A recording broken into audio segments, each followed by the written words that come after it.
नमस्कार, मी शशांक म्हसवडे, डोमकावळा. 100 दिवस 100 कविता उपक्रमात आज एक गमतीशीर कविता घेऊन आलो आहे. जसं बालपणीचा काळ सुखाचा असं आपण म्हणतो, तसं अनेक जण आजकाल निवृत्तीनंतरचा काळ सुखाचा असं म्हणतात. कामाला जाण्याची रोजची धावपळ, दगदग एकदम एके दिवशी संपते.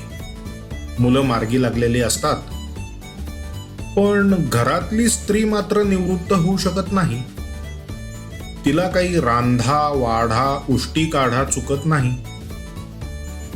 पण कवयित्री व्हायलेट एरिक कॉवन आपल्याला एक मजेशीर गोष्ट सांगतायत त्यांच्या निवृत्त मी की निवांत ती या कवितेतून. त्यात निवृत्त झालेल्या नवरोबांना निवृत्तीनंतर काही दिवसातच वस्तुस्थितीची गोड जाणीव होते. कशी? चला बघूया. निवृत्त मी झालो, पण निवांत ती झाली. निवृत्त मी झालो, पण निवांत ती झाली. हळूहळू सर्व जबाबदारी तिने माझ्यावर सोपवली. हळूहळू सर्व जबाबदारी तिनं माझ्यावर सोपवली. तिनं अचानक सुरू केलं मॉर्निंग वॉक. मी लटका रागवलो तर म्हणायची, काम करता करता होईल तुझाही वॉक. दमून भागून येऊन बसली होती कधीची. मग तिनं फरमाईश केली माझ्याकडे कॉफीची. कडवट्ट झालेली कॉफी ती प्यायली गोड मानून. कळलं तेव्हा एका कॉफीवरून बोलायचो किती मी तिला जाणून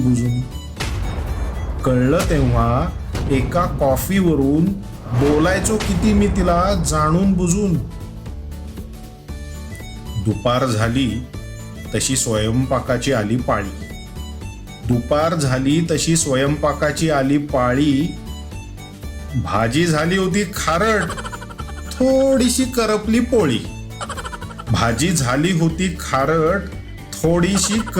पोळी. हसून म्हणाली ती, आज वरण अन पापड खाऊयात.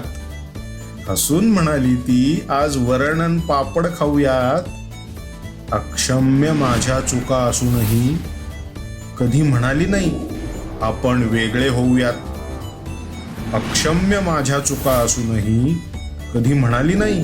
आपण वेगळे होऊयात. रात्री म्हणालो तिला, आज बाहेरून यायचं का जेवून. गालातल्या गालात हसत म्हणाली, एवढ्यात गेलास का दमून. सगळी आवराआवर करण्यात कंबरड मोडून गेलं. मग मनात विचार आला, तिनं एवढी वर्ष हे सगळं कसं काय सहन केलं. सगळी आवराआवर करण्यात कंबरड मोडून गेलं.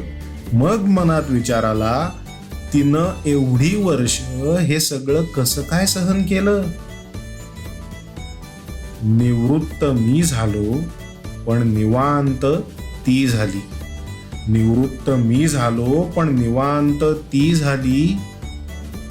तिची रोजची होणारी धडपड आता खऱ्या अर्थानं माझ्या